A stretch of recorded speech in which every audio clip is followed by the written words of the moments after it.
We're fearlessly talking about the biggest stories that matter to you the most. Breaking news, John Calipari is finalizing a 5-year deal to become the Arkansas Razorbacks' next head coach, covering college sports like no one else. The biggest guests in sports. We now welcome in Hall of Famer Jim Calhoun. Such a pride I had, I came to Connecticut. The legend, Tim Tebow, joins us. We'll run it back. I like it.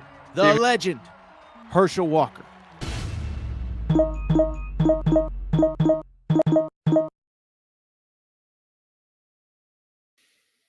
Welcome in, everybody. Sunday night edition, Air Torres Sports Podcast. I'm your host, Air Torres. Hope everybody's doing well. Hope everybody's having a great day. Hope everybody survived all sorts of crazy weather across the country, snow and ice in Texas and Nashville, etc. Obviously, we discussed here on the show on Friday or Thursday, whenever we last recorded. Obviously, it's a crazy time here in Los Angeles where I live. So hope everybody's doing good. But listen, this is what we're here for. We're here to entertain. We're here to have fun. And we got ourselves a jam-packed, and when I say jam-packed, I mean jam-packed Sunday show for you today here on the Aaron Torres Pod. Here's what we're going to talk about. We are going to open college football playoff. We did a little bit of a reaction to Notre Dame, Penn State on Thursday night for Friday's show. Today, we'll talk a little bit about Ohio State, Texas, but at this point, the game is removed by 72 hours or so. So really, to me, the bigger conversation should be, what is the state of SEC football? First time since the 04 and 05 seasons that we do not have an SEC team in back-to-back national championship games. What does it mean? How worried should the league be? And is it true? Is everybody just able to pay players now? And so the SEC has no advantage. We will discuss that. From there, we got ourselves a jam-packed college hoops weekend to discuss. We will talk about Kentucky on the road, another top 15 win. We will talk about Cooper Flagg going for 42. Johni Broome's injury, bummer. Alabama wins, Tennessee wins. And we got to talk about what I am officially dubbing the black cloud of college basketball, the Arkansas Razorbacks. I feel so bad for that fan base. Another disappointing loss. Florida is good. You don't want to undersell who Florida is. But John Calipari, 0-3 in league play for the first time since the 88-89 season, his first season at UMass. So we got a loaded show. Before we get started, a couple things. One, first of all, be kind of on alert, okay? Like I said, I live in Los Angeles, and I want to do something to kind of give back, and I hope that people maybe can get involved. I have some ideas percolating in my head, okay? We'll get you some details later on in this week, but I think there's a lot of things going on in this world, and I do want to do a small part. We've built an awesome community here, so I'll keep you updated on that. But beyond that, make sure that you're subscribed. Like I always say off the top, make sure you're subscribed to the Aaron Torres Pod YouTube channel. YouTube, listen, people, we are so close to 50,000 subscribers. We're at 48.9, so we're about 1,100 subscribers away. If we could get to 48.9, we could get to 50 before the end of January. Need your support. Make sure you're subscribed. Share with a friend. Tell a friend if you're not. Also, make sure you're subscribed to the podcast on Apple, Spotify, wherever you get your podcasts. We really do appreciate your support. Numbers continue to be amazing, even as the sports calendar is all weird. But January has been off to an awesome start, and we cannot thank you enough for everything. With that said, you know who else we can't thank enough? Cauley Puffs, CauleyPuffs.com. Okay, so Cauley Puffs, we've told you about Cauley Puffs since the beginning of football season. They are our partners. They are our friends. And listen, it's the new year. We all have New Year's resolutions. My dry January lasted until about maybe the 3rd or the 4th of the month, whatever. The point I'm trying to make, we're all trying to eat healthier, be healthier, and this is where Cauley Puffs comes in. They are the new age, healthy, delicious snack food that doesn't just feel good for you. It tastes good as well. I've been telling you about them. Cannot wait to tell you more about Cauley Puffs and to work with them into 2025. As I've told you, the founder of the company, a guy by the name of Joey, great friend of mine that I've gotten to know through the years. Basically, he's no different than you and I. Family man, football fan. He's sitting on the couch. He's looking for something healthy to eat for his children to eat. And that is where he came up with Cauley Puffs, okay?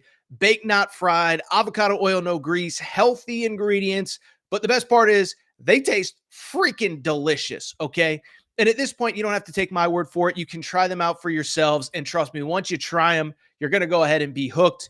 CauleyPuffs.com is where you can find out more information. CAULEYPuffs.com. LIPUFFS.com.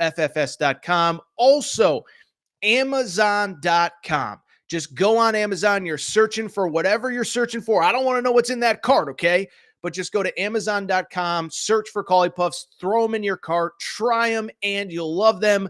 By the way, I was talking to one of my Collie Puffs reps this week. They got some new products coming out in the next few weeks for 2025. So it's an exciting time. It is a company that I am proud to be partners with. And the best part is it's not only delicious, but as I said, it's healthy. It's good for you.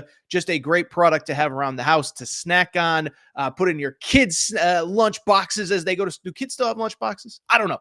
Anyway, ColliePuffs.com, ColliePuffs.com. We appreciate their support. With that said, it's a busy Sunday.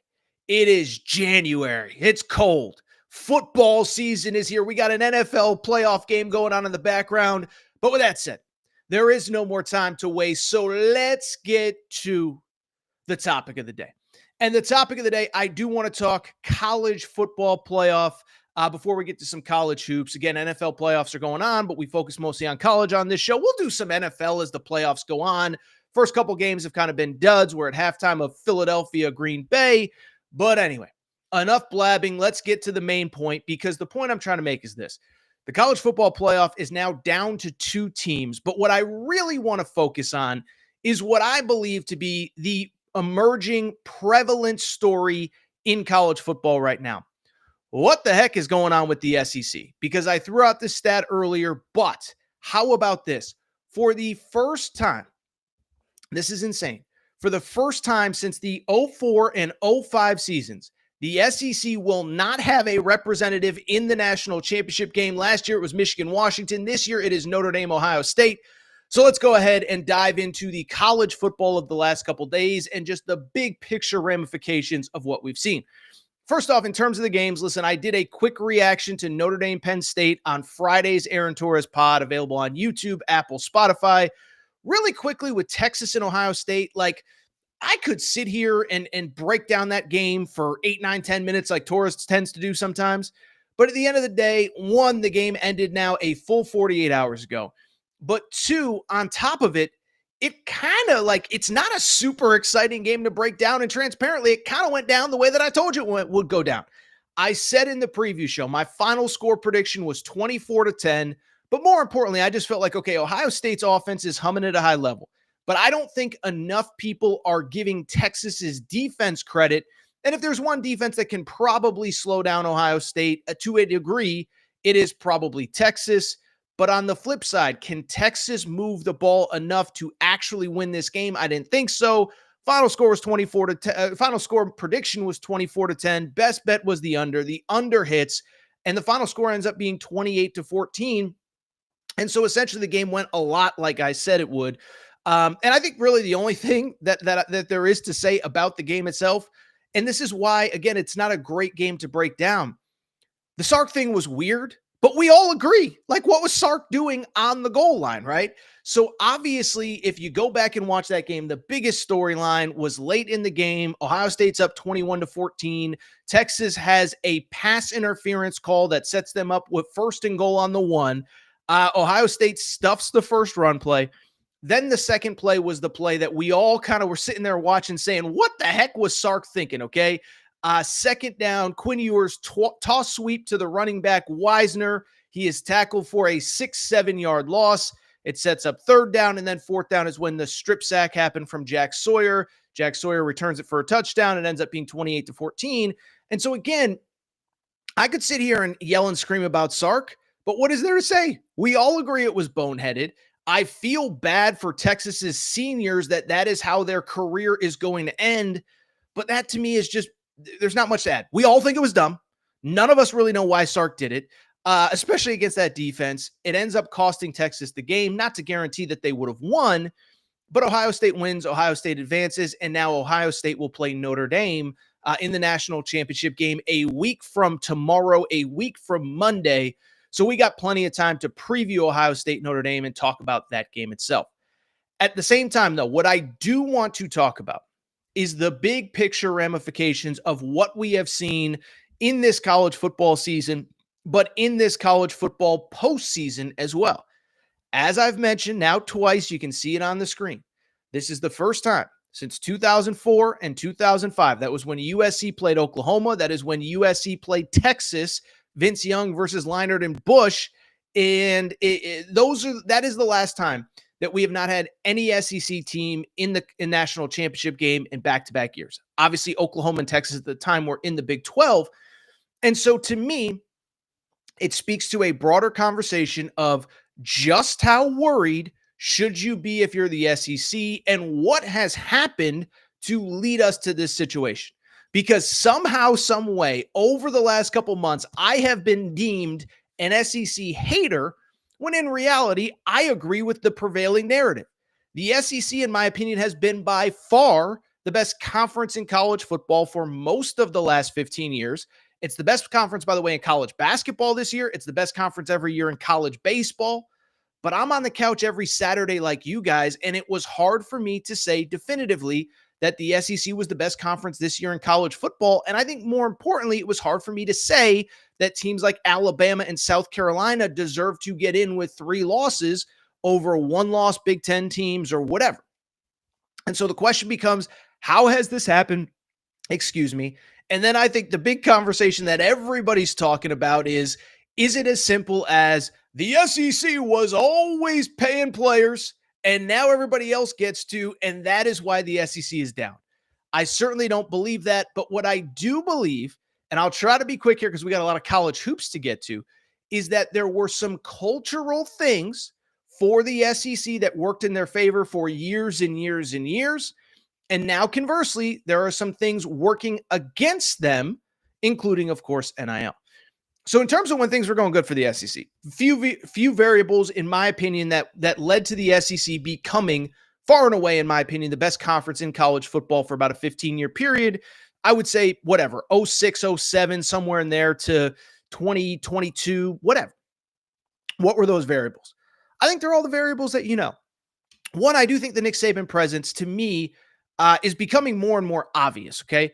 It's not just that you had the best coach in college football. It is that everybody in that league had a standard to get to, a standard that they were trying to meet.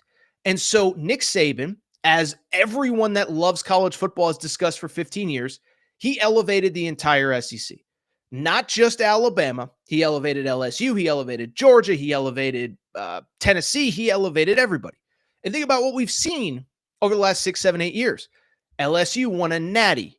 Nick Saban, I don't want to discredit LSU, but everybody was chasing Saban. Everybody was trying to get to the top of that mountaintop. And so I think it elevated everybody. Beyond that, it's all the other variables that you know about. It's the fact that, listen, I don't want to bore people with numbers and stats and analytics on demographics, but we all know that more and more people have moved to the South, right? Nashville, a booming city. Atlanta, a booming city. Charlotte, a booming city. I can't speak for everybody, but just in my own little circle, I probably know a dozen people that have moved to the Charlotte area. I know probably a dozen people that have moved to Nashville. I know a couple people that have moved to Atlanta. And so the South all of a sudden has more people. You factor in that a lot of those people are coming from northern cold weather states. Listen, my generation, of the people I grew up with in Connecticut, I can't tell you how many people were just like, I'm not living in the cold for the rest of my life. I'll go to California. I'll go to Texas. I'll go to Georgia. Let me just use a perfect example. Probably my 2 best friends from high school. One lives in Texas. One lives in Georgia right now. So there were population shifts. There were demographics. And again, I don't want to bore people too much. But then on top of it, you had college football things that worked in your advantage as well. Is that more people led to more players in the southern footprint. And beyond that, you had a situation where players couldn't leave. So they ended up on campus. You stay for 3 or 4 years. Sometimes it works out. Sometimes it doesn't. But Nick Saban, Ed Orgeron, Les Miles, Mark Richt, Kirby Smart, you can stack these players and talent on top of each other, and they couldn't really go anywhere. You're from Georgia. You want to play at Georgia. You go to Georgia, even if you're not playing in year 2. What are you going to do? Transfer and sit out a year? So everything kind of, in my opinion, lined up for the SEC. What I don't think is deniable is that I think a lot of the trends over the last couple of years have hurt the SEC. Most notably, everybody's going to talk about NIL, and I want to get to NIL in a second. But to me, the portal is the bigger issue. Is the portal is a situation where Alabama still might end up with the number one recruiting class in the country. Georgia still might end up with the number one recruiting class in the country. But of those 25, 27, 28 guys that you signed, how many are going to actually make an impact on your team? Because how many guys want to wait till year 3, year 2, whatever, to have an impact? And so now guys are going to go places that they just want to play. So, think about Penn State. Penn State's best cornerback started in the SEC, A.J. Harris. Ohio State's best defensive back, Caleb Downs, started in the SEC. So he transferred to Ohio State. That's obviously Caleb Downs, okay? So you think about these variables. And then the other thing is the transfer portal, I think, has thinned out these rosters. They just don't have as much depth. That talent is going all over the country. Obviously, the Big Ten schools don't have as much talent in their footprint, but they can offer playing time, offer opportunity, offer TV, offer etc. And then let's have a conversation about the NIL stuff. Because to me, I think it's a little college football-y to just be like, oh, well, the SEC was paying everybody before and now everybody else is paying people. Listen, I promise you the SEC, frankly, probably wasn't paying as many kids as you think 7, 8, 10 years ago. But more importantly, I promise you other schools outside of the SEC were paying as well. Won't name names, but, I know coaches in the business. I have buddies that have played, let's just say at Big 12 schools, Big 10 schools, former Pac-12 schools. So I don't think it's as simple as, the Big Ten's pay. Now the Big Ten can pay everybody. But I do think, in my opinion, and this is important, that I do think the NIL is a factor because what I don't think people realize, and I said this after the Alabama loss in their bowl game to Michigan, I said, I don't think people realize in an NIL world, if these Big Ten schools fully weaponize just how dangerous they can be. Okay, let's just talk about the schools in the Big Ten footprint. And for the sake of the conversation, I'll include Notre Dame. Ohio State, let's start with them. I would argue maybe the biggest brand in all of college football. Notre Dame is probably in the conversation. Massive brand. We all know the stories. I've covered Ohio. I covered an Ohio State game, 3, 4, 5 years ago. They played Clemson in Arizona in a college football playoff game. The place was 85% Ohio State fans. It was insane. I live in Pasadena. The Rose Bowl, it was probably 70-30 Ohio State fans, even though Oregon is an hour-and-a-half flight to Southern California. Massive brand. And listen, we have seen in the last year what that program can do in NIL and how they can weaponize that massive fan base to put together what is now obviously the most talented roster in college football. By the way, beyond that, Penn State, I don't know how many people realize this. You know that Penn State actually has the largest living alumni base of any school in America? Looked it up this week for the show. 750,000 living alums. Alabama has like 200,000. LSU has like 225,000. So Penn State has like 3 times as many living alumni, and they have never been able to weaponize all of those people. And so in this NIL world, you sit there and say, well, if they could get everybody rowing in the same direction, who's going to have better NIL than Penn State? Michigan is a massive brand with a lot of very wealthy people. Look this up. Don't know how much we could trust Wikipedia, but Michigan's like top 15, top 20 in terms of like, I think they call it truly wealthy or whatever alums. That's alums with 30, 40, $50 million, the money that we can only dream of. Nebraska has money. Wisconsin, by the way, has a massive fan base. And Notre Dame has a smaller alumni base. But they also, and this is the important part, a lot of those people are very successful and are willing to give. And so all of the cultural trends for so long favored the SEC. Well, now I think they sort of favor the Big Ten. Because, yeah, Georgia might end up with that number 1 recruiting class, and most of those kids might be from the Southern footprint.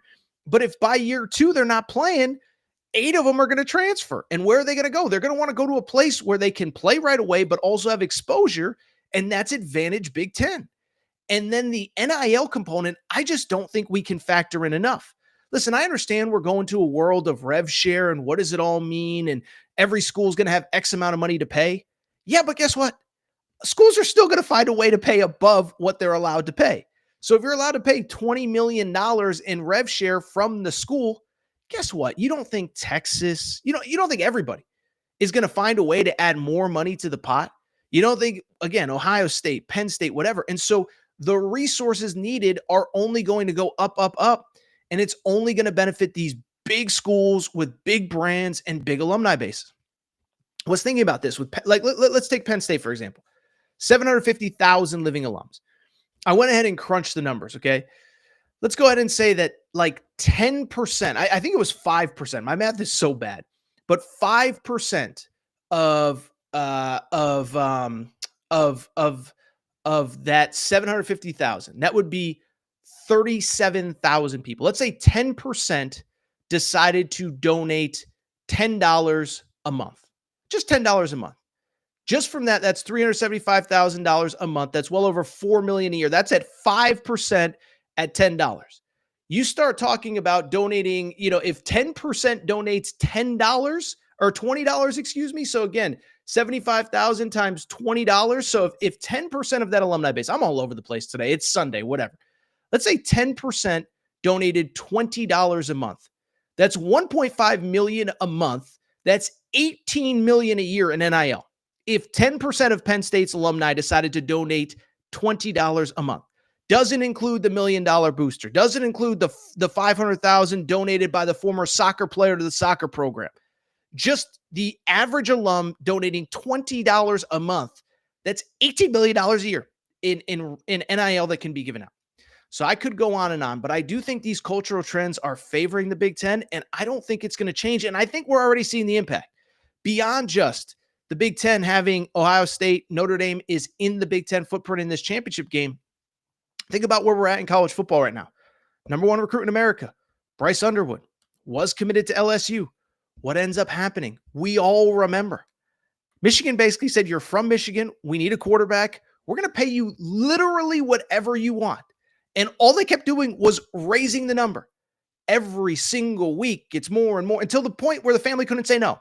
Like Bryce Young's family is on the record saying, we just got to a number that we couldn't say no to and that LSU couldn't come close to matching. Well, now the number one recruit in America is going to Michigan. Dylan Raiola, a year ago, I think that was a little bit more about playing time. But 7-8 years ago, he just goes to Georgia and doesn't even think twice about it. But he's like, I can go to Nebraska. I can get paid really well. And yeah, they don't have as much talent as Georgia, but we can go recruit some talent. We can go buy some talent. Look at the portal rankings this season. They've gone out and gotten offensive linemen. They've gone out and gotten wide receivers. Like they're going to be a top 25 team going into next year.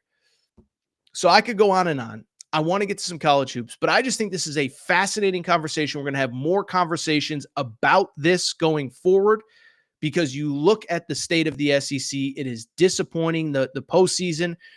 And I don't want to say like the SEC, like, listen, it's not poverty, whatever. But you look at Ohio State, you look at Penn State, you look at Michigan, all of these schools, what they're capable of in this NIL era. I don't think any of them are slowing down anytime soon. All right, so what I want to do, take a quick break, come back. When we come back, let's talk a little bit of college hoops. So much to dive into. Kentucky, another top 15 win, 4 top 15 wins on the season now. We'll talk a little bit about Johni Broome, about Cooper Flagg. Then we got to talk Arkansas. All right, we're going to get back to the show in a minute, but before we do, many of you ask me all the time, Torres, what can I do to help support the show? You give me hours and hours and hours of content every single week. What can I do to help you?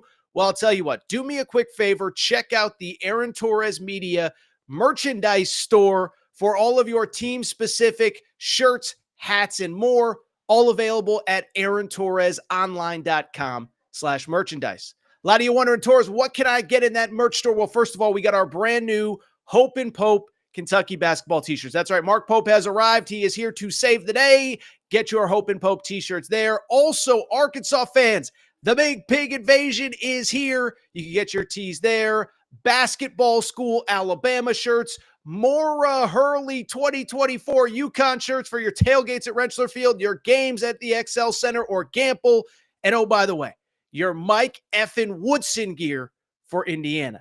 If you love football, we got you covered too. We got more Dion shirts and hats than we even know what to do with. The freeze warning has hit the plains Auburn fans, grab your freeze warning tees now. And of course, our new era, new rules shirt applies to Nebraska football and its incredible fan base. We have more coming for the fall, plenty in stock right now. So make sure to check out the Aaron Torres Media merch store at aarontorresonline.com/merchandise. And you can always hit me up with any questions. Aaron Torres Podcast. All right, everybody. I'm back. Good to be back. So let's go ahead and switch gears. The chat is already humming a lot of college basketball questions. And let's talk about what I would argue was probably the most exciting game of the day on Saturday. Iowa State, Texas Tech was very good, by the way. By the way, let me just say this. Great Saturday across college football. By the way, if I keep wiping my nose and wiping my eyes, I'm battling a cold right now. Okay, so forgive me. But great Saturday of college football. We'll talk Cooper Flagg. We'll talk Johni Broome, all that stuff. Now the nose really is running. Talk Cooper Flagg, talk Johni Broome. But I do want to start with what was, in my opinion, just the most exciting game that we saw all of Saturday in college basketball, excuse me. You don't need to go any further than Stark Vegas, Kentucky Wildcats, and the Mississippi State Bulldogs. Mississippi State comes in at 14-1, haven't lost a game since November, at least until Saturday night when Mark Pope and the Wildcats walk into the hump and they get the victory. A thrilling game. Kentucky gets the victory in what was just an awesome game and what is quickly becoming an awesome resume for this team, okay? So first of all, let me say this is, listen, I know that every game that Kentucky plays is basically, listen, what's the old cliche? It's everybody's Super Bowl. You get great crowds everywhere you go. But what I do believe is that as the league has elevated, I watched all these games on Saturday. South Carolina was rocking for Auburn. Missouri has great crowds. Texas had a great crowd for Tennessee. And so, first of all, just give credit to the folks in Mississippi because this game was awesome. The atmosphere is awesome. And the two teams just absolutely left it all on the court. From the Kentucky side of things, listen, let's give them a ton of credit. They go on the road. They're ready to play from the beginning in a wild environment Saturday night. And to me, the biggest picture takeaway in this game is actually the criticism that I had after the Georgia game a few days ago. And this is what I've realized about Kentucky, okay? Kentucky's biggest weakness is also their biggest strength. What do I mean by that? What I mean is pretty straightforward. It is that after the Georgia game, I did kind of criticize, hey, what are we getting from everybody outside of Lamont Butler? Some nights you get a great game from Andrew Carr. Some nights he's non-existent. Some nights you get a great game from Kobe Brea. Some nights he doesn't show up. Some nights you get a great game from this, that, the other thing. But what I have come to realize is that, yes, there isn't that consistent guy outside of Lamont Butler that is going to give you 19 a night or 17 a night or 22 a night or whatever. But what I've also realized is there's so many guys that can beat you on so many different nights. And as long as like 1 to 2 of them step up, you should be in pretty good shape, right? Last Saturday against Florida, it was Kobe Brea. What was he? 7 of 8 from 3, something crazy like that. Andrew Carr has had big games. Amari Williams has played well in the post in certain games. And on Saturday night, it was Jackson Robinson's time to shine. Listen, this was a guy we talked about a ton during the offseason, a ton during portal season, a ton during that spring rush when Kentucky, that sounded like a frat thing, by the way, that spring rush when Kentucky's just trying to add bodies, and they're getting this commitment and that commitment. And what about this guy? But we all knew it was ultimately going to come down to, could they get Jackson Robinson, the one holdover from the Mark Pope era that was coming with him from BYU if he did not go pro, and that at his best, he could be the best offensive player on this team. Well, it is now mid-January, and we just saw Jackson Robinson at his best because he was unbelievable in this game. 27 points for the fifth-year senior who followed Mark Pope from BYU. 7 3-pointers made, 7 of 10 from 3, 9 of 12 from the field. And when I look at this team, I still think there are so many levels to get to, because if you can just get a Jackson Robinson consistently playing at an elite level, or Kobe Brea or Andrew Carr or whoever, guess what? It's lights out, game over for the Wildcats. And so you have Jackson Robinson play well. We're going to get back to him in a second. The other guy that I just got to shout out, and this shows you the depth of this team. How about our guy, Ansley Almanor? Okay, fifth-year senior, transferred from Fairleigh Dickinson. He was part of that team that beat Purdue in the NCAA tournament a few years ago. And I remember talking about him when he committed, because at the time, if you remember, if my memory is correct and I'm not going crazy, he had a single, I don't want to say single, his best offer after he entered the portal was Siena, okay? And what stood out to me, he commits to Kentucky, and you had all these other fan bases that don't want to see Kentucky succeed sitting there saying, oh, look at poverty, Kentucky. They had to get a guy that was only offered by Siena. And what I said is, as long as Mark Pope has made it clear to that kid that, hey, you're coming here to be a 6th, 7th, 8th man, but we are going to need you at certain points. I was like, that's a home run spot, because remember, the kid, how many threes did he shoot last year? Let me look this up really quick, because I remember talking about it in real time. Last year, he shot 39% from the three-point arc and attempted, are you ready for this, 236 three-pointers. And so what I said was, listen, yes, if you are in the SEC and you're trying to build around this guy, I don't know what to tell you. You could be in trouble. But if he's your 9th man, 236 threes in 2024, 39%, you're golden. Well, he had some nice games prior to Mississippi State on Saturday night. But how about 3 straight three-pointers late in this game? And you sit there and you look, Kentucky was down prior to the first three-pointer. Let me make sure I have my stats right here. I have it all written down. I just got to get my notes in order here. I'm a little whatever right now. But let me make sure I have this right. They were down 80-78 before he made his first of 3 straight three-pointers. He makes 3 straight three-pointers, and they are up 84-80, and they never lose the lead. And so, one, it shows you the depth that they have, the number of guys that can beat you on any given night. And then let me also add this. I think that if you can just get consistency from 2 or 3 guys, you are in such good shape, and you are already putting together just an unbelievable resume for the back half of January into February and, of course, March, okay? And I was thinking about this. If you want to know one reason for excitement, it is that if you can get that consistency, like I think Jackson Robinson, I don't want to say he's the key, because Kobe Brea is so good. Other guys on this roster are so good. By the way, Lamont Butler's great every night, okay? How about this? 8 assists, 0 turnovers in a true SEC road environment against one of the best defensive teams in college basketball, okay? But I just bring it up because this quote stood out, and this is what would have me excited if I was a Kentucky fan, okay? After the game, Mark Pope said this about Jackson Robinson. He said, quote, I do think with Jackson Robinson, we've just barely begun to see what he's going to contribute to Kentucky basketball.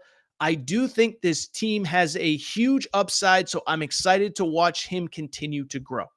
Think about that. Jackson Robinson, who last year averaged 14 a game on 36% three-point shooting at BYU in the Big 12. That was his best game, and we are just now starting to see what this kid is capable of. And so you look at the player that we all agreed was probably the most important player, at least the most important offensive player. I think you could argue Lamont Butler was maybe the most important player, period. But the most important player that you had on the offensive end of the court, he's just now starting to figure it out. And the crazy part with Jackson Robinson, now you could argue his teammates are maybe a little bit more talented than last year at BYU. No disrespect to those guys at BYU. But at the same time, his numbers are still down relative to where they were a year ago. Not shooting the 3 ball as well. He's actually not shooting free throws as well. And his scoring is a little bit down from last year. And so if all of a sudden, if you can forget 27 on 7 3-pointers made, if you can just get 17 a game, forget 27, 17 a game with 5 threes made, 17 a game with 4 threes made, that changes the entire dynamic of this team. Because the one thing I will say, Defense right now isn't where it needs to be, and you are going to have to score a lot of points. But I don't know how you can't be excited because, again, it just shows you how deep this team is and what they're capable of. Producer Matt, before we move on, Casey had a comment about Mark Pope going into the stands after the game. Let's go ahead and pop that up if we can find it really quick, because yes, I did see this video. Casey asks, Kentucky game aside, can we acknowledge Mark Pope for talking to a fan's grandmother on the phone, meeting people in the stands? I met him and he radiates happiness. So special. First of all, Casey, hope you enjoyed your trip down to Starkville. I've actually never been to Starkville. Don't know what to say. But by the way, I did see the video of Mark Pope going into the stands after the game. There was obviously a young man in a wheelchair, and I don't know his full backstory. I don't know if that has come out. But man, oh man, that was special. And the one thing I will say, listen, I don't know Mark Pope well. We did have him on this podcast during COVID when he was the coach of BYU. We should probably go back and try to find that audio at some point. But I bring it up because happiness is the right word. Casey says, I met him and he radiates, quote, radiates happiness. He does, man. Again, I don't know him well. Had him on the pod. Know a lot of people who know him, have otherwise been in passing with him. But he is a positive, upbeat, energetic guy. And he's fun to be, like, even on the pod, like we were joking, we were having fun. And it just shows you, like, the energy that he has brought. You could just tell how excited the fan base is, how much fun it is. But I also think it's very cool to see him after the game go into the stands, acknowledge the Kentucky fans that came to Stark Vegas, that came to Starkville. And again, gave a quick, time for a picture and stuff with the fan in the wheelchair. So credit where it's due. Kentucky gets the win. By the way, I think Monday, this is what we're going to do. We're going to come back on Monday and do an SEC power ranking. Because I think that'd just be fun content to have here as we kind of transition out of college football. But I solely bring it up to say, listen, there are teams that are playing really well in the SEC. It's hard to argue very many teams anywhere in college basketball have a better resume than Kentucky. Now, some do, like in totality of wins and fewer losses, whatever. But I mean, you're talking about 4 teams that were ranked in the top 15 when Kentucky beat them. Florida's only losses to the Wildcats. Duke obviously doesn't have very many losses on that resume. That Duke win is going to keep getting better. And Duke is awesome. Duke, Mississippi State, Gonzaga, and Florida. Great resume Kentucky's putting together. By the way, it doesn't get any easier, right? Because obviously this week, next Saturday, they have Alabama at home, Texas A&M at home as well. So congrats on the big win over the top 15 Mississippi State team, Kentucky. You're probably going to have 2 more top 15 teams in Rupp Arena this week. That is the SEC. Really quickly, before we get to the Johni Broome and Cooper Flagg conversations, let's just put a bow on the other SEC games not involving Johni Broome and not involving the former Arkansas coach. And that's where we're going to wrap the show. So stay tuned because I got a lot of thoughts on Arkansas. And I just saw a jarring stat that we're going to have to get to. But in the SEC, outside of Kentucky, one team that I do want to give credit to, this is not a game that we're going to spend very much time breaking down, and I'll explain why in a minute, but Alabama going to Texas A&M. It was the first top 10 matchup in the history of Reed Arena. Alabama gets the victory, but the reason we are not breaking this game down, a little bit of a tough watch. How about this? Kentucky, Mississippi State started a half an hour after Alabama and Texas A&M did, and Kentucky, Mississippi State finished earlier. A combined 88 free throws in this game. 88 free throws in this game. I'm sorry. Listen, I hate coming on here and just whining about referees, but that was such an abomination. It was so tough to watch. I'm glad it's done. Like, I think it just finished 10 minutes ago. But Alabama gets the win. Alabama improves to 14-2 and 3-0 in the SEC. Why I want to talk about this game really quick. I think you can argue, and I tweeted this out on Saturday night. I think you can argue that Alabama, in my opinion, is the most I don't know about underrated team, but they're the most underappreciated elite team in college basketball. Because when you talk about elite teams, this was the tweet from Saturday night. I said Tennessee was number 1. Auburn will be number 1 Monday, but I'm not sure anybody is playing better than Alabama. And when I think about Alabama, this is kind of why I think they're flying a little bit under the radar. One, they haven't played like those truly teams that we think are elite in the SEC, Florida, Kentucky, Tennessee, Auburn, etc. But really, think about how many great conversations there are in SEC basketball this year. Auburn, when healthy, and we're going to get to Johni Broome in a minute, has looked like the best team in the country. Tennessee has been number one for about 3 or 4 weeks. That win at Illinois is as good as any win in college basketball this year, even though Illinois lost to the must bus in USC on Saturday afternoon. But you look at the what's going on in the SEC. Think about all the great stories. Again, Auburn is going to be number one this week. Tennessee was number one. Kentucky is one of the biggest surprises for everyone other than Torres. By the way, Torres had Kentucky as being a really good team. Arkansas has been disappointing, but there's certainly a story. Alabama was just expected to be awesome in the preseason, and they're awesome right now. And I don't, is anybody talking about Alabama? Think about this team. They're 14-2 right now. They're 3-0 in the toughest conference in college basketball. They, along with Ole Miss and Auburn, are the only teams that have yet to lose an SEC game. By the way, of those 3 teams, they have played 2 games on the road already. Now, I guess Auburn has as well, but Alabama has beaten. They're 3-0 in the SEC. 2 of the wins that they have are against teams that were in the top 25 when they played, Oklahoma at home, at Texas A&M, and their resume is insane. Now, I'm not saying it's the best resume in college basketball. Auburn's got a great resume. Kentucky's got some great wins, whatever. Alabama, think about this resume, though. Beat Houston. Houston might be the best team in the Big 12. I'd probably give that advantage to Iowa State, but it's pretty close. Beat Houston on a neutral. Beat Illinois, which I believe is a win that's going to get better and better as Illinois gets healthy. They beat North Carolina at North Carolina, and I know you could sit there and say North Carolina stinks. Okay, winning at North Carolina is still a big deal, though. Like, let's not pretend that that's not a big deal. Won at North Carolina. They now beat Texas A&M at Texas A&M. They, of course, have that win over Oklahoma. And so I just bring it up to solely say that you look at Alabama, I think they are maybe the most underappreciated, really good team in college basketball. They beat Texas A&M on the road. Again, interesting week for them because they do go to Rupp Arena next Saturday. So another top 10 matchup in the SEC next Saturday, Alabama, Kentucky. I have a feeling where we're going to lead the show next Sunday night, but Alabama gets the win 3-0 in the SEC. By the way, they have Ole Miss at home this week. Some other results from college basketball. First of all, just really quick, Tennessee. I thought Tennessee, grown man win. Texas was playing really well. I watched a lot of this game. It was about a 6 p.m. Eastern start time in Austin. Rick Barnes, another return to Austin. I think this is his 2nd or 3rd year in a row he's played in Austin. But they get the win 74-70. And this game was wild because if you watched it, Texas, the shot difficulty from Texas in this game was absurd. Trey Johnson, 11 of 17, 4 of 8 from 3. Listen, I know Cooper Flagg's going number 1. We'll get to Cooper Flagg in a minute.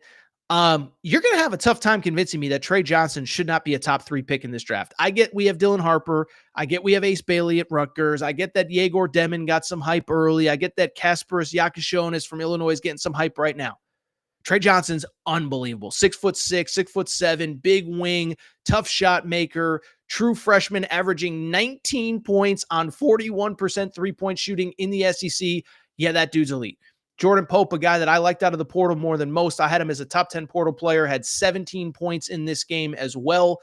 But Tennessee, you just got to give them credit. Just grown man win. All of the vets played really well down the stretch. Sakai Ziegler made a couple big plays, 16 points, 8 assists in this game. Felix Akpara, if you were watching, 7 rebounds, 7 points, 9 boards, a monster dunk late. Darling Stone DeBar, who of course transferred from Hofstra, had some big plays. So just a grown man win from Tennessee. Listen, I think Tennessee, their offensive ceiling may be a little bit lower than some of these really good SEC teams. Alabama, maybe Kentucky, whatever. Florida, who we're going to talk about Florida. I think Florida's really good. But anyway, I bring it up to just say that Tennessee, I don't know if their ceiling is quite as high, but they have some grown men. That was a grown man win in the SEC at Texas. Great win for Tennessee. By the way, this is a fun part of the SEC. You just look ahead to the next week, and there's no slowing down. Tennessee has already played at Florida, at Texas. They had Arkansas at home. Now they got Georgia and Vandy in the next week, so no rest for the weary for the Tennessee Volunteers. Really quickly, let's get to the two big stories that kind of feel intertwined in college basketball. The first one, Cooper Flagg kind of had his moment in college basketball, right? And I was talking to somebody about this throughout the week, is like Cooper Flagg to me has kind of been this weird thing where it felt like after the Team USA stuff, remember he was playing on the Team USA select team against Anthony Davis, against LeBron James in that Olympic setting or the pre-Olympic setting. And if you remember to that time, Cooper Flagg was playing really well. All the NBA players were raving about him. I remember Jaime Jaquez, who was on the select team, was like, that dude could play in the NBA right now and contribute. And so you felt like, okay, is this going to be a thing? Is it going to be like Zion? Is it going to be every single game we got to watch and tune in and figure out what is Cooper Flagg doing, whatever? Well, I bring it up because he had himself probably the first really big moment in a positive direction that he's had in college basketball. He's had a couple really big dunks, but I think you could argue his most memorable moment to this point was the turnover late against Kentucky in that loss in the Champions Classic. Well, Saturday, he was unbelievable. 42 points for Cooper Flagg, okay? 42 points. That is an ACC freshman record, which whatever you think of Cooper Flagg, whatever you think of Duke, think about all the freshmen that have been played in that league. Michael Jordan, have you heard of him? Played in the ACC. Jason Tatum in the ACC at Duke. Zion Williamson in the ACC at Duke. Christian Laettner, Bobby Hurley, Grant Hill. You want to go back a million years. David Thompson, Len Bias, unfortunately, rest in peace. Think about all the great freshmen. Cooper Flagg dropped 42 points in this game. By the way, the first 40-plus point game since J.J. Redick in 06. By the way, I don't mean to be negative here in the middle of the show, but J.J. Redick, I've had my beefs with him. Tough week for him. You know, he's lost a lot here in Los Angeles, so my thoughts are with J.J. Redick. But I just bring it up to solely say that Cooper Flagg, 42 points, the first 40-point game since J.J. Redick in 06 when J.J. Redick was a senior. And the crazy part was, first off, showed off the three-point range. He got to the rim. You know what was the crazy part about Cooper Flagg's 42-point game? He also had 7 assists in that game. That is absurd. Listen, with Duke, it's going to be interesting to see like what the Duke coverage becomes this year. The ACC is not good. I think Louisville might be the second best team in the ACC. They've already beaten Clemson, Pitt, etc. So Cooper Flagg, outside of the 2 Carolina games, he's not going to have these super high-profile games. So it'll be interesting to see the coverage. But he played like the number 1 pick on Saturday. Duke, we've talked about because the ACC is down.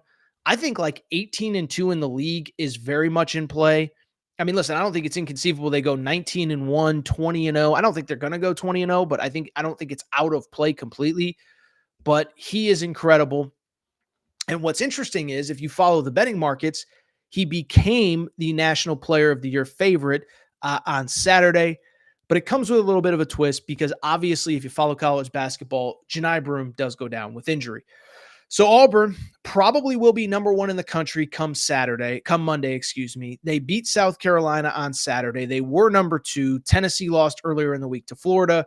So Auburn will probably ascend to number 1 in the polls, but it does come at a cost. Johni Broome goes down with a nasty ankle injury. Now, if you're looking for glasses half full, if you're looking for silver lining, the good news is pretty straightforward. The good news is that it is not as bad as it looked. I saw it pretty much live. I certainly saw him being carried off the court when he couldn't put any weight on his ankle at all. And listen, I don't mean to be, dire here, but you always worry. Is it an Achilles? What is it? Is he done for the season? Well, the positive is we found out on Sunday that it is a very bad sprain that will not require surgery. So that's a glasses half full if there ever was one. When you can't put weight on your ankle or your lower leg at all, and it's just a really bad sprain, that's a best case scenario. By the way, UConn dealing with that with Liam McNeely, their star freshman. They're probably their most talented player as well. He's probably out, Dan Hurley said 5-6 weeks, whatever. And you look at Auburn, you feel bad, but again, it could be worse. Like I don't really know totally how to feel about Auburn in this situation. You feel awful, right? But I guess the good news is it isn't season ending, certainly not career ending or anything like that. So that's good. But also, I do think if the one thing I was thinking about, if there's one team that is built to withstand this, it is probably the Auburn Tigers, one of the deepest teams in college basketball. They're also, I mean, I'd have to look this up. Are they the only team in college basketball with a fifth-year senior as their backup center? There's not many fifth-year guys that are willing to be a backup. Dylan Cardwell is that. I think Dylan Cardwell could start at 99% of college basketball teams. So it's not a best-case scenario. The injury itself probably is, but I do think it maybe in hindsight isn't quite as bad as we thought. One, for the 1,000th time, not season ending. That's great. Two, you have a veteran team. Three, you have a great resume. And like I don't think it's even out of the realm of possibility that if Johni Broome, if this is like a 3-week injury, month injury, that Auburn could still end up with a number 1 seed in the NCAA tournament. Because think about the resume that they have. Beat Iowa State on a neutral. Iowa State will be the number 2 team in the country this week in the polls. Beat Houston on a neutral. That feels like a pretty big deal. North Carolina, again, we can make fun of them. North Carolina's probably a tournament team. They've already won 2 SEC road games at Missouri. Missouri's going to be a tournament team. Who else? South Carolina on the road, not the best win, but listen, it's not the worst. And then the final silver lining is if you look at Auburn's schedule, every game in the SEC is tough, but most of their toughest games are actually post-Valentine's Day. They have 2 games against Alabama after Valentine's Day. They have at Kentucky post-Valentine's Day. They have at Texas A&M post-Valentine's Day. Don't think you can call Arkansas a tough game, but hey, listen, Calipari gets better later on in the season. We're going to talk about Calipari here in just a minute. So with Auburn, that's kind of, there's actually a lot of silver linings, all things considered. And I think the last part that I just want to mention, they do have Tennessee at home. They do have Ole Miss on the road. But other than that, a pretty manageable schedule by SEC standards. Like I said, 2 games against Alabama, at Kentucky, at Texas A&M, all after Valentine's Day. So you hope that means that Auburn will be able to survive without him. And like I said, the resume is so good, it wouldn't surprise me if at the end of the day, yeah, they're going to take a loss or 2 and maybe more. But is it possible that they still end up with a number 1 seed come tournament time? I absolutely think it is. And the clear, obvious thing is you just got to get him healthy before the NCAA tournament starts and before really, you know what this reminds me of really quick? I'm rambling. I'll be quick because we got to do an Arkansas conversation here to wrap the show. But what I would just say, what it reminds me of really quickly, if you're looking for a positive glasses half full, UConn last year, they lose Donovan Clingan in their first Big East game, which was around December, right around Christmas. I think it was a day or 2 before Christmas. Okay. And they lose him. He ends up being out for about 3-4 weeks. And really they used all of February to ramp him up for March. And they got the best version of Donovan Clingan, and the best version of Donovan Clingan was the best version of UConn.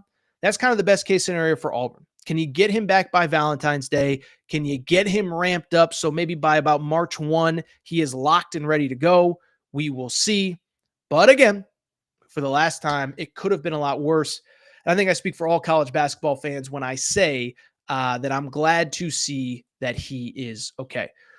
Really quickly, producer Matt, just have some questions ready because guess what? We're going to do one more conversation.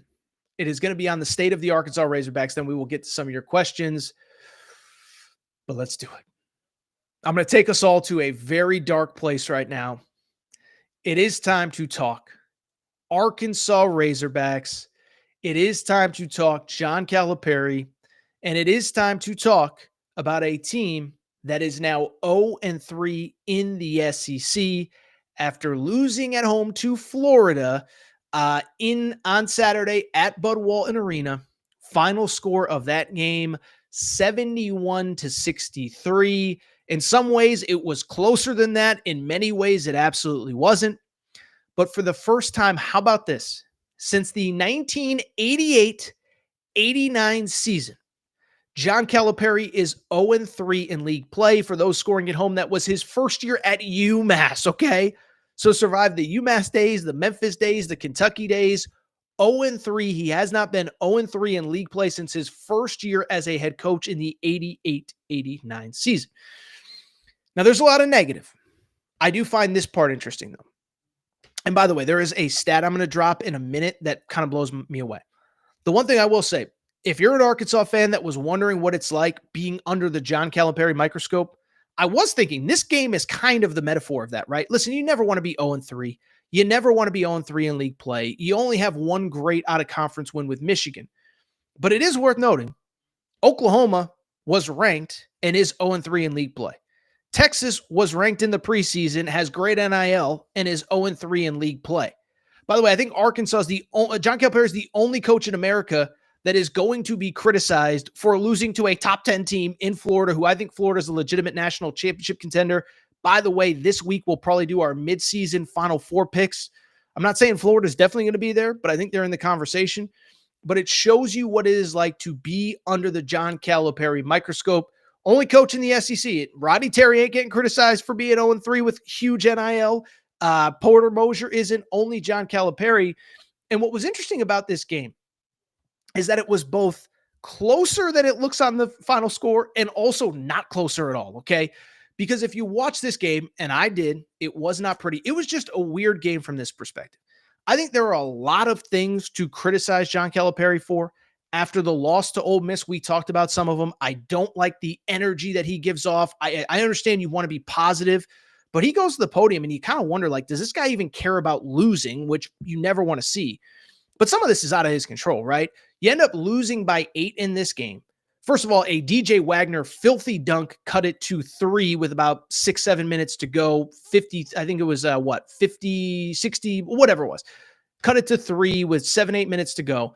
But you and some of it is out of Cal's control. Look at this. If you just watch the game, Arkansas shoots 24 of 35 from the free throw line, okay? That's 68%. You can blame Calipari for his offense. You can blame Calipari for his game prep. When you miss 11 free throws and you lose by 9, not all of that is on the head coach. They actually lost by 8. Not all of it is on the head coach. So 11 missed free throws. The three-point shooting has obviously been abysmal since SEC play started. Now, I think the disappointing thing is the one thing that you can never say about John Calipari's teams. They've been good, they've been bad, but they've never not been tough. Well, they got bullied on the boards against Florida. And by the way, I think part of this is Florida's a really good team.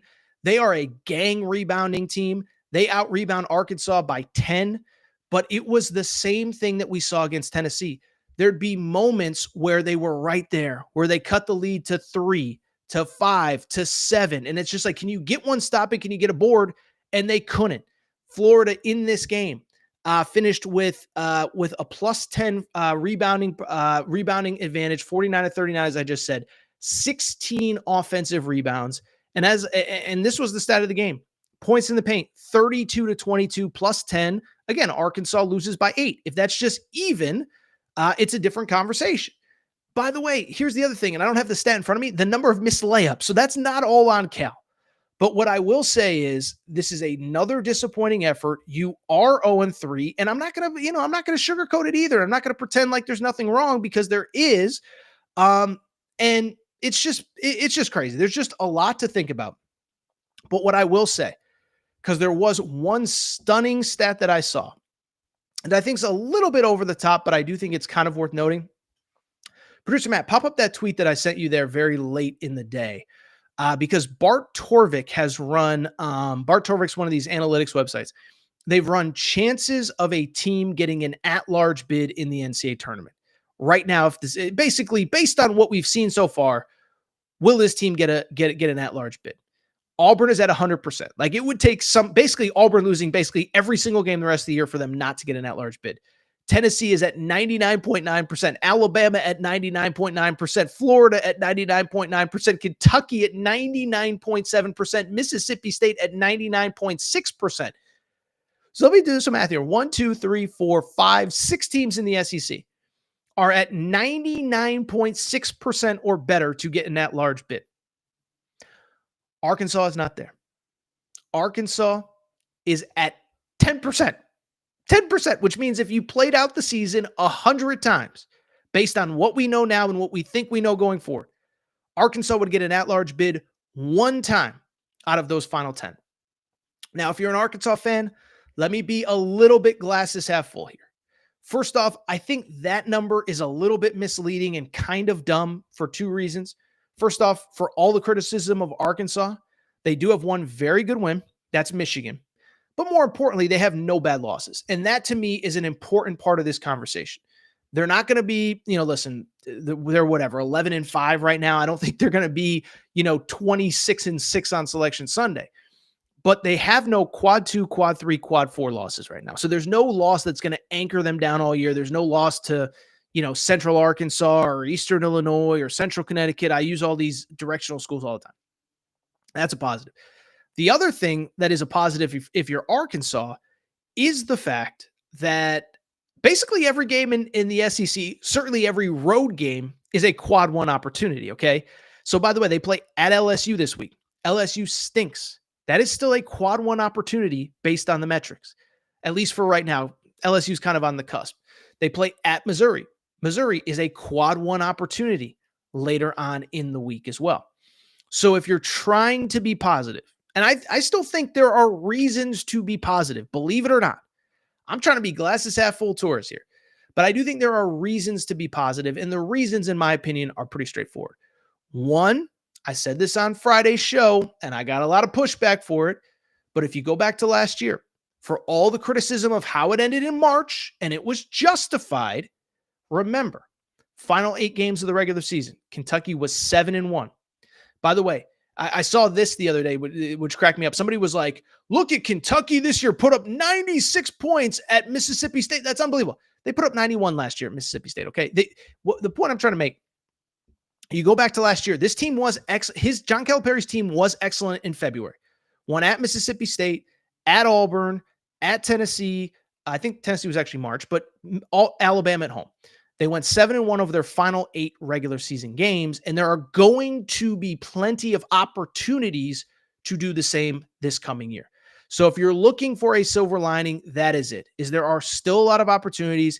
Calipari's teams have historically played well in February. Now, again, what has happened in the NCAA tournament hasn't been pretty, but that is worth noting as well. But you got to start winning games. You got to win at LSU this week. You got to win at Missouri this week. Those are absolutely positively must-win games. But trying to be glasses half full, because to me, it's been tough. It's been really tough. Again, I will say I think part of it, only coach in America that's going to get crushed for losing to a top 10 Florida team. But the three-point shooting is bad. There's a lot of negative right now with that team. Trying to be positive. As I said, they're kind of the dark cloud of college basketball. Every time I talk about them, it just feels like everybody gets sad. So that is the Arkansas take for this week. Really quickly, producer Matt, let's get to a few of these questions. The chat is humming. I appreciate everybody's support on a Sunday. We will do a lot of college basketball going forward, obviously with college hoops basically at a standstill. Andrew, if Arkansas loses their next 2 games, their players will 100% pack it in. I mean, yeah, I don't disagree with that. There's nothing else to say. Listen, I could dance around that question. You have to win at LSU. And by the way, LSU is like maybe the only place in the SEC right now. The fans are just completely out. Like I love Matt McMahon, had him on this show. I think that fan base is checked out on that coaching staff, on that team. They're not very good. You have to win that game. And then I think Missouri is going to be kind of interesting. The one thing I will say about Arkansas, again, I'm going to try to be glasses half full. The next 4 before they travel to Rupp Arena, at LSU, at Missouri, Georgia at home, Oklahoma at home. 4-0 in that run is not inconceivable. I don't believe in Oklahoma. I know they had a great November. Porter Moser, since he got to Oklahoma, has been terrible in league play. And their best player is a freshman point guard. That's recipe for disaster. So I don't believe in Oklahoma. And I'm sorry, Georgia. Congrats on a couple nice wins. You beat Kentucky the other day, but that was at home. On the road, I don't trust Mike White. I think 4-0 is in play. But you like just beat LSU. That's all I'm going to say. Just beat LSU. If you lose to LSU, like there's not going to be much to say if you lose to LSU. What else we got, producer Matt? Is Cal utilizing Big Z correctly? Okay, so this is a great question. And I'm torn on this. So Big Z has some really great gifts. He has some really big flaws as well. And I think the number one flaw, and it has shown up in league play, and I don't know that I can criticize Cal too much for this, is the issue is I don't think Big Z is soft. I do think he's a little weak around the rim. And you watched him against Tennessee and against Florida. He just gets pushed around in the paint. And so he is certainly more skilled than Jonas Adu. He's more skilled than Trevin Brazil. But there's only so much that you can do with him on the floor defensively and on the boards. And when you're playing one of the best rebounding teams in college basketball in Florida, I believe Florida might be the best offensive rebounding team in college basketball. And Tennessee is one of the best rebounding teams as well. It's just hard for me to get mad about not having Big Z out there because he just doesn't give you enough. And so does it change? I don't know. By the way, the one thing I will say, the lineup that seemed to work on Saturday that I think Cal should consider, he's a little bit stubborn. Boogie Fland, DJ Wagner, Adu Thiero, Trevin Brazil, Jonas Adu. It's a lot of big guys, but they are good on the boards. Trevin Brazil can shoot. Adu can shoot. And they were great defensively because Adu and Brazil can basically guard 2 through 5. So it was an interesting lineup. I might hit up my guy, Evan Mia, to see if there's any analytics to prove that that's a great lineup.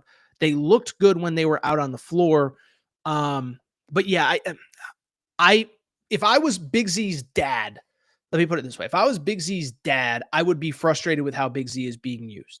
But the counter to that is if you watched him against Florida, he was getting bullied in the paint, and you just can't have that. A couple more, we'll get out of here. This is interesting. Nobody says, and it is nobody. I'm not saying, hey, you're a nobody. Nobody says if they don't make the tournament, he won't be getting any more top 5 classes. That's what's going to be interesting to me. 2 McDonald's All-American caliber players committed in Malik Thomas and Darius Acuff. How does he round out this roster for next year? And how does it work in the portal? I mean, Janelle Davis is the biggest disappointment in college basketball. I don't blame Cal for that. Janelle Davis at some point make an open shot. I'm sorry. I'm not going to blame Cal because Janelle Davis cannot make an open shot. Jonas Adu has been a disappointment. I'd just be curious, if you're a veteran player that plays college basketball, is that where you want to go when you see Todd Golden at Florida? When you see the success that even Rick Barnes is Cal's age. So it's not just young guys know how to use transfers better. Like Rick Barnes is using transfers really well as well. So there's a lot of places where a lot of transfers are contributing, but I think you'd argue Jonas Adu's been a little bit of a disappointment, and certainly Janelle Davis has been as well. Best players for Arkansas this year have been Adu Thiero, and DJ Wagner. Boogie Fland as well, who came with him from Kentucky, who was a recruit. So I don't know. Any one or two more, producer Matt, and then we'll get out of here. Okay, this is fun. Eric says, as a UK fan and alum, this is the most fun team I can remember in 10 years. Love how this team competes. Seemed like Cal's team stopped playing hard the last few years, other than a few players. I will say, this year's team, they're fun. They are fun. I mean, at some point, they do have to make some stops, though. I mean, my only concern about Kentucky, I just don't think you can expect year in and year out, or game in and game out, to put up 100 points or 92 points or 94 points in the SEC and win game after game after game. And then obviously as you get deeper and deeper into March, it's a tough ask, right? It's a tough ask because listen, you did it against Florida, you did it against Mississippi State. You're clearly capable of doing it on any given night, but to need to do it to win games, I think it's a tough ask. And if you want to argue, well, Alabama did it last year and got to a Final Four, their defensive numbers weren't great. Okay, Alabama's the exception to the rule. Do you want to try to be the exception to the rule, or do you want to get better defensively? I do think that defense has to get a little bit better. But I'll tell you what, they are certainly a fun watch, man. That Mississippi State game was awesome. The Florida game a few days ago was awesome. I can't wait for Alabama next Saturday at Rupp Arena. That might be that has like game of the year potential because Alabama is really good. They're playing really well. Now they got to get through Ole Miss this week, but what a game that has a chance to be.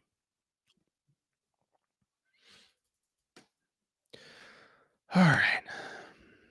Casey says, one more thing. If Jackson Robinson or Amari Williams have an average night, it'll be hard to lose. The next 2 games are very winnable. I just think what I said earlier on Kentucky, The biggest weakness of this team is also the biggest strength.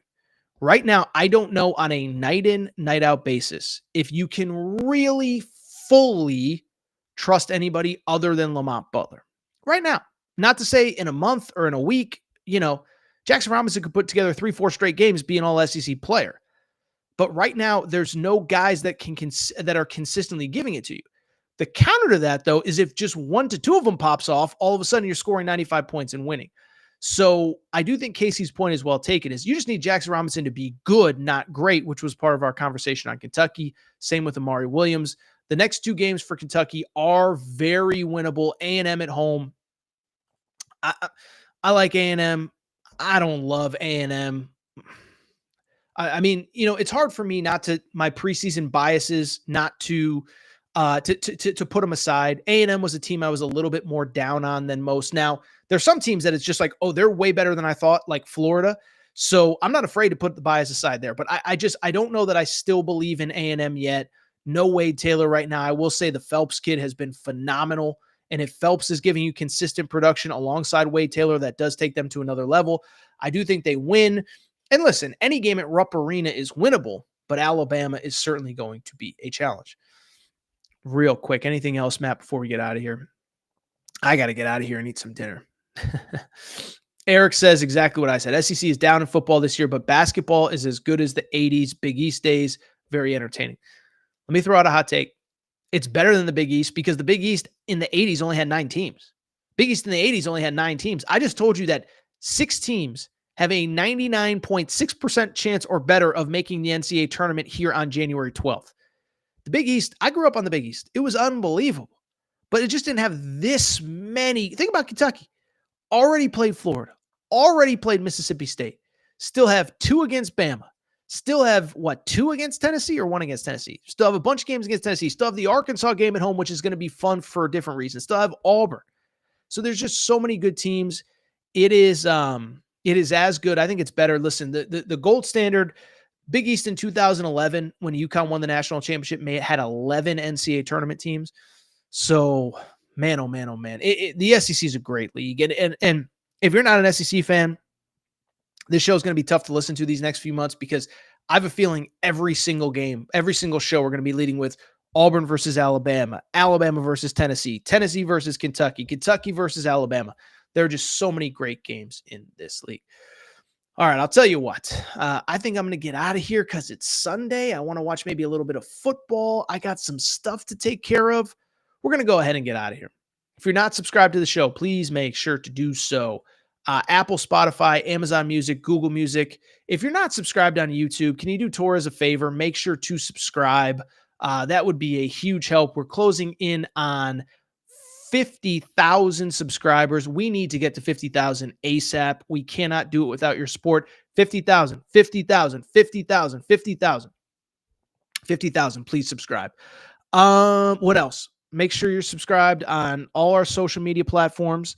By the way, we're going to be doing something for the show related to these California wildfires. I have an idea that I need to get some more details on. Hopefully we can all chip in the Torres community and give back a little bit.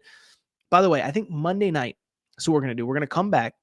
We're going to do an SEC power ranking because I put out a tweet the other day that just created waves across the internet and people were fired up. People were angry.